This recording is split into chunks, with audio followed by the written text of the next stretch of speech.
Evening, guys. Coming to you live from the kitchen, of course. Something on my hat. Got me a new hat, as y'all guys can see. Like this little gray hat.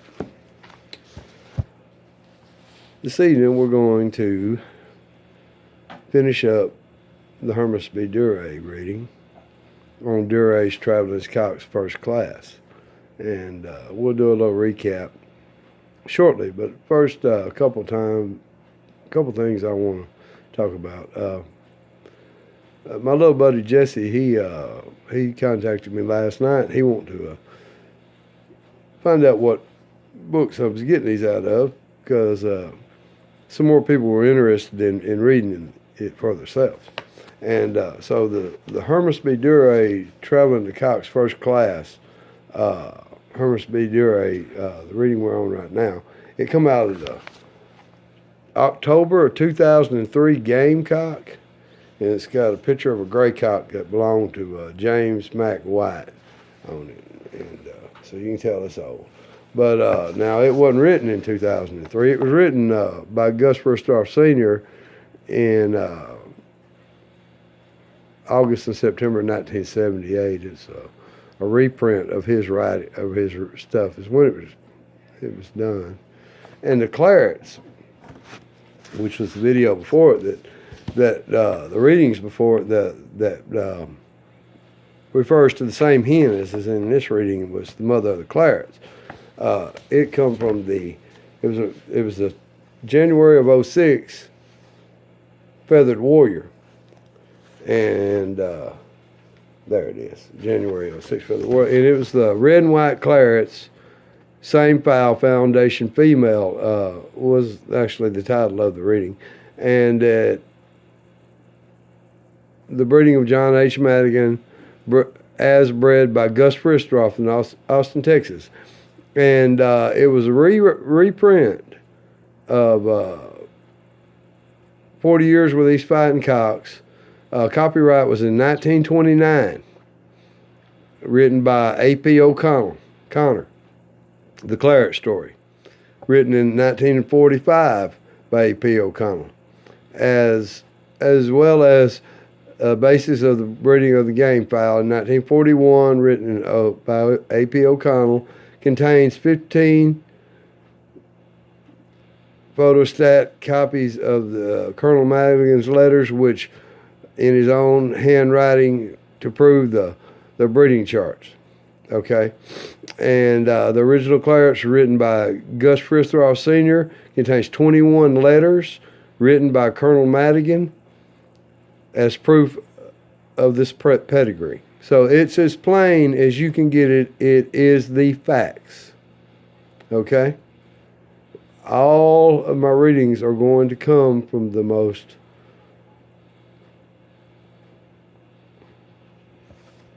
it's got to come from the people that was there at the time. I've said this before. I'm not going to do a reading from someone who was born in 1970 on a particular family of fowl that was put together in 1920, because that means there's a lot of years there. Okay, so this is your Clarets. It's in this one, which is the 06 Warrior, which is all old reprints of the actual letters and the way they were done by Gus Fristoff, which was Madigan's farm manager. And this one is the 03 Gamecock, which of course is all reprints on the Duray file by Gus Fristoff, because he was the man that was there with them at the time and knew what was happening. Seeing what was happening was part of what was happening. And we'll start with the recaps now. We know Michael Kearney worked for Hermus B Duyrea. Michael Kearney and his son worked for Hermus B Duyrea.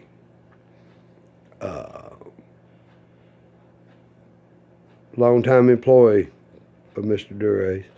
After Mr. Duray moved his cocks to France, he left one yard here. He left them in the hands of Mr. Madden, which was a racehorse man, with Mr. Kearney as the overseer, breeding the fowl, all that everything, and have to do with the fowl here on American soil while he was in France. And there was a cock that got sent to Ireland to clone male. His mother was sent with him, and his 3 sisters were sent with him to be bred over there for a series of mains, and they was. This cock was a 14-time winner in Michael Kearney's hands before he left to go to Ireland. He was fought 5 more times while he was in Ireland. He was fought 4 times the same day.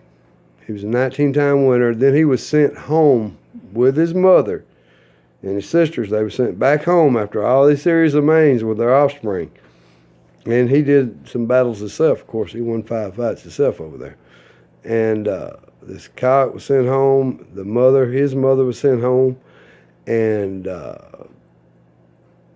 bred here on American soil again. And the daughter out of that mating, out of him and his mother, was the Hailstone hen that was presented to Mr. John Madigan and was the mother of the Clarets.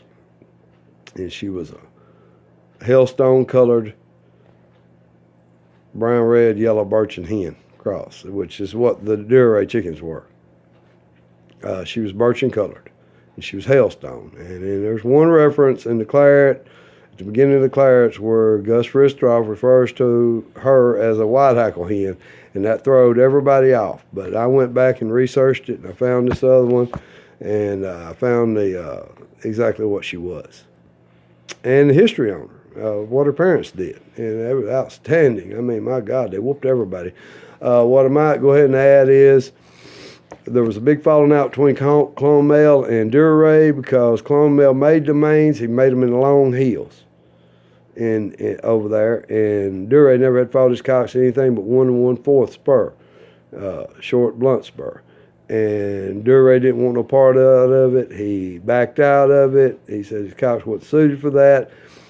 O'Connell and Clone Male went ahead and fought the mains, and O'Connell went ahead and they ended up fighting. He went over there 12 times, all over England, France, Ireland, everywhere over there. I think even Spain. And he went over there and he won everything with the Duray cocks. He whooped all of them over there. He only had one main, it come to a draw. The rest of them he won. So that's pretty much a recap. And we're going to pick it up right here. And this is going to be a short reading.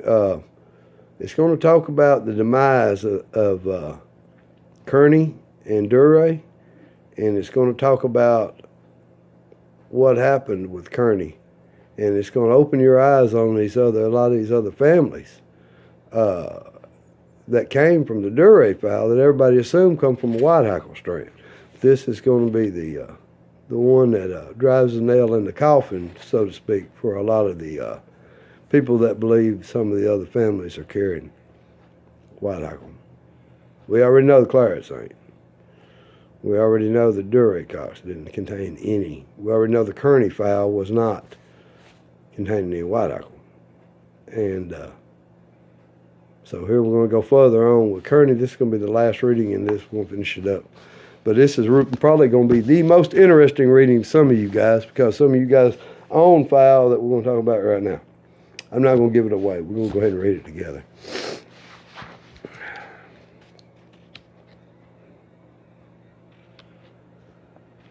After 50 years of the most intense inbreeding, the Duray fowl bred from the fowl that Duray sent to the Earl of Clone Male in 1901 and brought back to America by Mr. O'Connell, having never lost the odd fight, and so are unbeatable as they were in Mr. Duray's hands.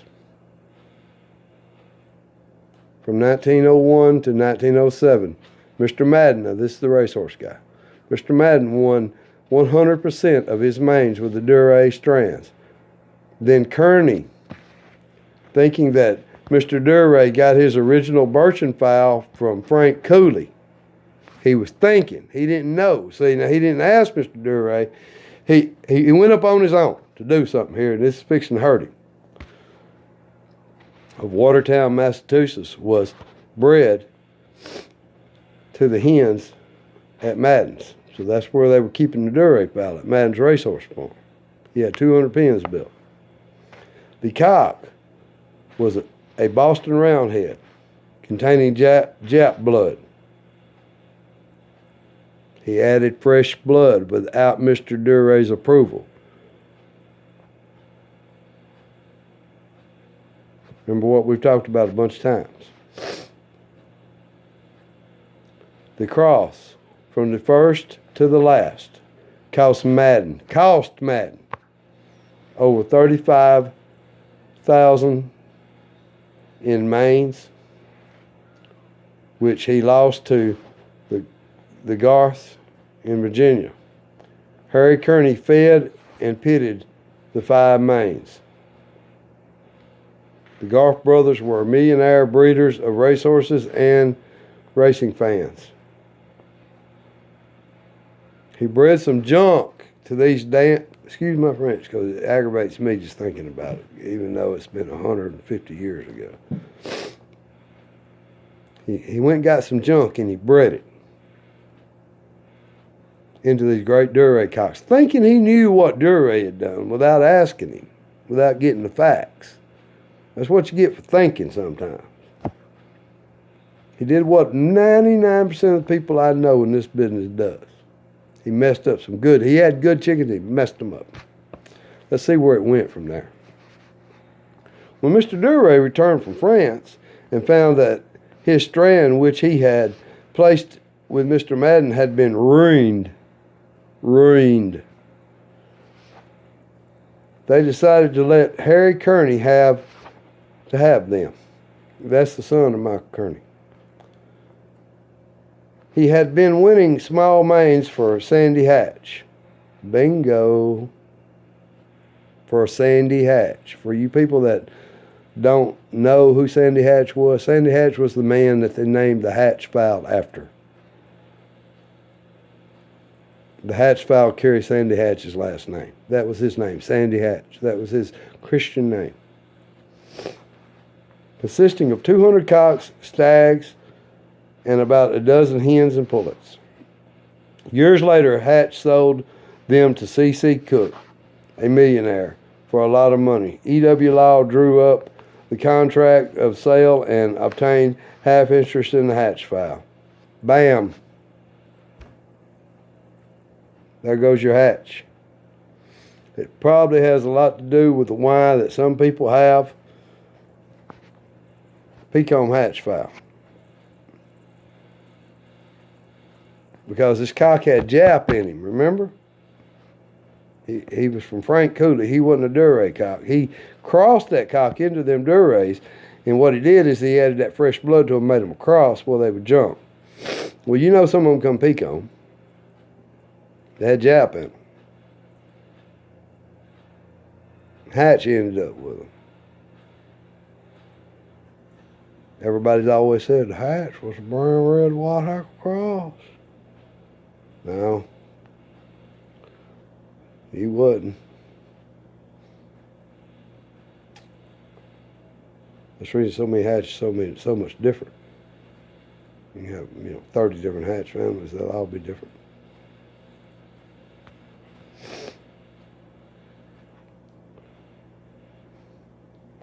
We'll carry on. Which were then sold to the public for lots of money. They sold the roosters off. E.W. Law sold them. He fought them, he sold them, he did everything with them. Michael Kearney was Duray's feeder, and as Duray was a snob, their social and business intercourse ended as it began, which was that of the master and the man. Excuse me. The master and the man. As it began.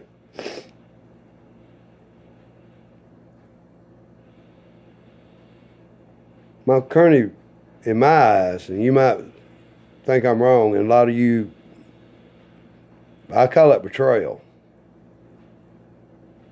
And I can see where Duray come from. This rooster business is something special, to say the least. You really got to know who you got in your corner. I mean, you really got to know who you got in your corner.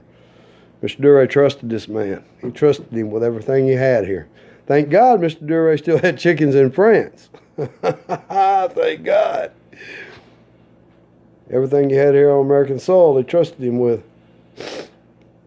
He took it upon himself to go get a cock from another man, a man named Frank Cooley, who had Birchins, but they wasn't nowhere like them Duray Birchins.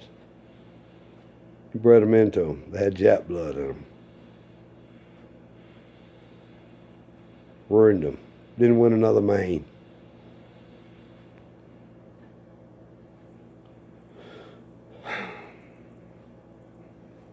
That's how it ended, just like it began. The master, being Duray, was the master breeder, rooster man, and his farm hand. Now, many of you more know who Kearney was than ever know who Duray was. That's because Kearney is the name that's behind the hatch, behind the leapers, behind all that. The Kearney fowls weren't supposed to win into all them chickens. Remember? What it was in Kearney fowl was containing Duray and some kind of Jap. So that's how you got so many different. Probably because the reason you got them Judge Leapers coming to Pecan and Straight Coat.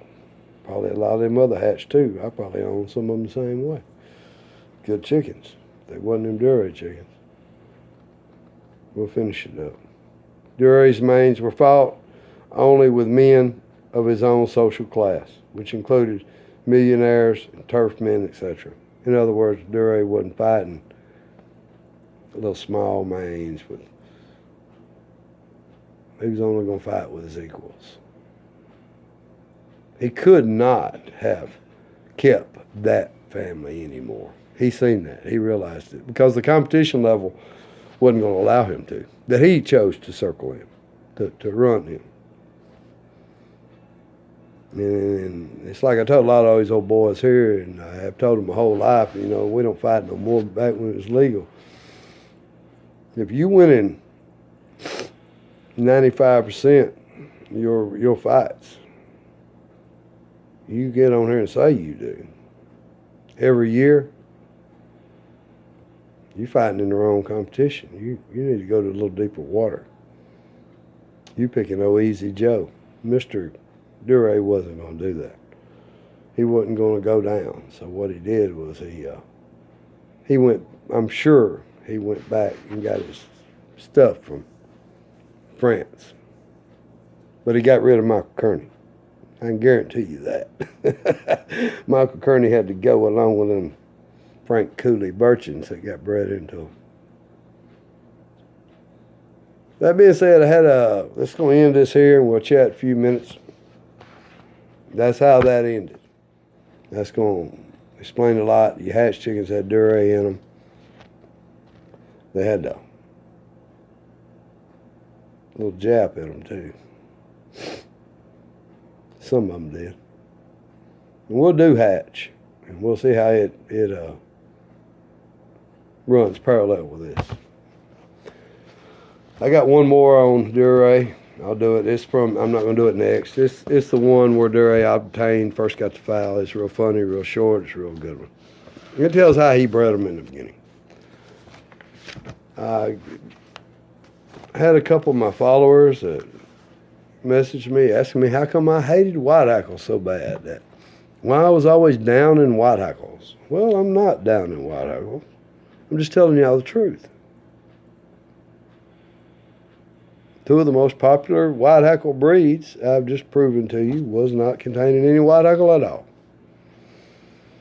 Them breeds ended up creating lots of breeds that people claimed everything in the world's got white hackle in it. I've heard that before. Well, I'm just proving the point that no, they're not. The facts. The people I'm getting it from here are the people that was there at the time.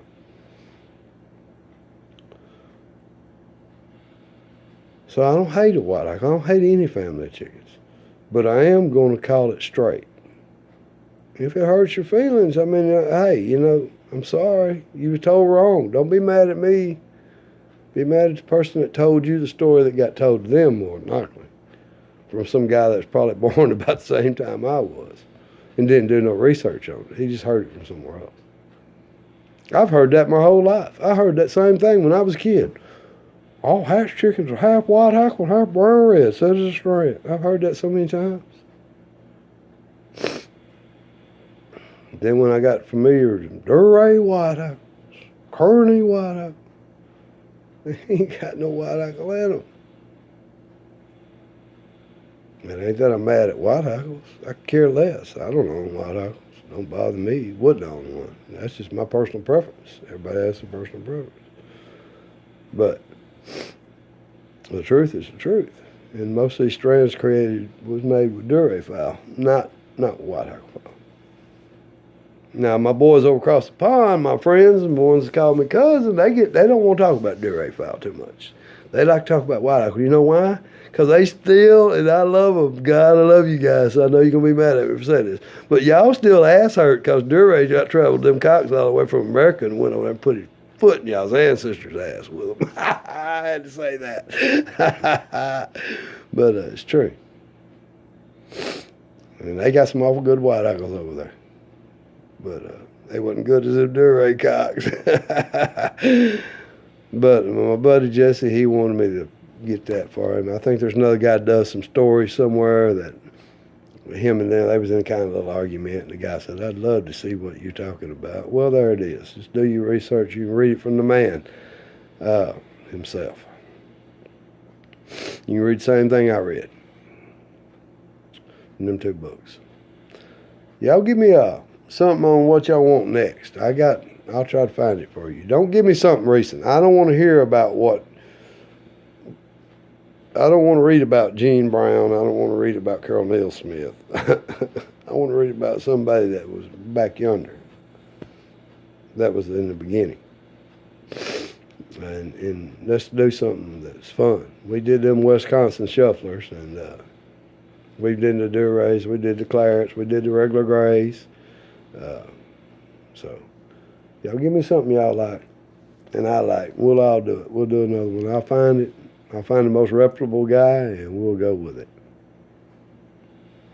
Hope everybody's having a wonderful evening. It's awful cold down here in Texas.